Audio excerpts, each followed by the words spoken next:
आरो बर' हारियाव बयनिख्रुइ लाजिनांथाव सासे दैदेनगिरि हाग्रामा महिलारि जाय बिथाङा इलेक्शन देरहानानै 5 बोसोर खेबसेबो एसेम्ब्लियाव फैयाखिसै। जोंहा बिटिसिनि रायजो राजाफोरनि फारसे गावनि जि गोसो बेखौ दिन्थिदों जे बिथाङा जेबो साननाय गैया, अननाय गैया। हाग्रामा महिलारि बिथाङा जोबोद गिनानै दङ।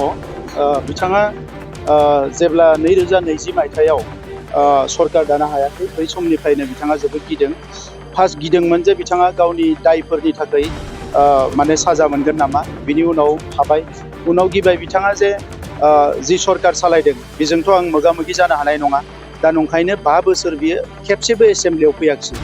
आरो बर' हारियाव बयनिख्रुइ लाजिनांथाव सासे दैदेनगिरि हाग्रामा महिलारि जाय बिथाङा इलेक्शन देरहानानै 5 बोसोर खेबसेबो एसेम्ब्लियाव फैयाखिसै।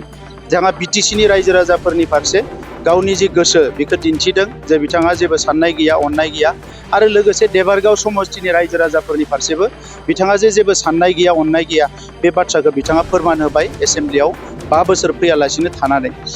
आरो दायो बिथाङा जेफोर बाथ्राफोरखौ UPPLनि सायाव बानसावदों एबा सोंखारिदों बेयो मोनसेबो माने थार नङा। गासैबो नंखाय बाथ्राखौ बुंदों आरो नंखाय बाथ्रा बुंनानैनो बिथाङा राजखान्थि खालामनो नागिरो। बेखौ रायजो राजाफ्रा बयबो मिथिगौ। सनितपुर बिश्वनाथाव बिथाङा मिटिं गानो थांदों। जि समाव सरकार दङमोन बिथाङा थाङाखिसै। बेवहाय 1 बिगाबो हा बिथांनि दिनाव फरेस्ट ओनसोलाव होनो हायाखैमोन। दायो हाजार हाजार मानसिफ्रा दिनै हा हुनि जेंनाया जोब्बाय। सनितपुर बिश्वनाथनि गामिफ्रा बड'लेण्डआव हाबनाय नङामोन होनना बुंदोंमोन, दिनै बड'लेण्डआव हाबबाय। दा बे जेंनाफोरखौ मोनसे मोनसे सुस्रांजानायखौ नुनानै बिथांमोना समखिदों। ओंखायनो राजखान्थि फारसे जानला मोनला खोथाफोरखौ बुंदों। नाथाय बेफोर बाथ्राखौ बुंनानै UPPLनि फारसे बर' माहारिजों लोगोसे गुबुन गुबुन माहारिनि जि अननाय आरो मोजां मोननाय दायो फैदों बेखौ बिथांमोना मालाबा फिदिंफिननो हानाय नङा। आरो एबार UPPLआ बयनिख्रुइबो बांसिन मासि लानानै हारसिंनो सरकार दानो हानाय थासारियाव फैगासिनो दङ।